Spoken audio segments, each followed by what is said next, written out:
हब्बुल बिलादी इलल्लाहि मसाजिदुहा, अल्लाह के नज़दीक सबसे महबूब जगह मस्जिदें है। अल्लाह के नज़दीक सबसे महबूब जगह का है? मस्जिद का है। मस्जिद, मस्जिद के अंदर सुकून मले, क्या मले? सुकून। समझ में आया?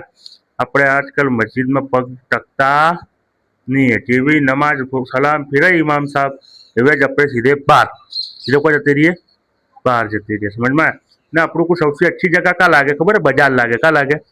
बाजार में फरना अच्छा लागे, वम में रखना अच्छा लागे, बाहर बैठना अच्छा लागे, लेकिन मस्जिद में आना अच्छा लगता नहीं है। એટલે मस्जिद को अपना, हाँ, मस्जिद के अंदर अपने आइए। समझ में आया? मस्जिद के अंदर अपने बैठिए, थोड़ी बार एक सुकून मिलेगा। समझ में? अल्लाह के नज़दीक सबसे जगह महबूब जगह का है? मस्जिद है। मस्जिद के अंदर कोई गिबत नहीं होती, कोई लड़ाई झगड़े नहीं होती। समझ में आया? खास तौर पर इसके ऊपर अपने अमल करना है। समझ में आया? अल्लाह के नबी अलैहिस्सलातु वस्सलाम हमें ये चीज़ें बताकर गए।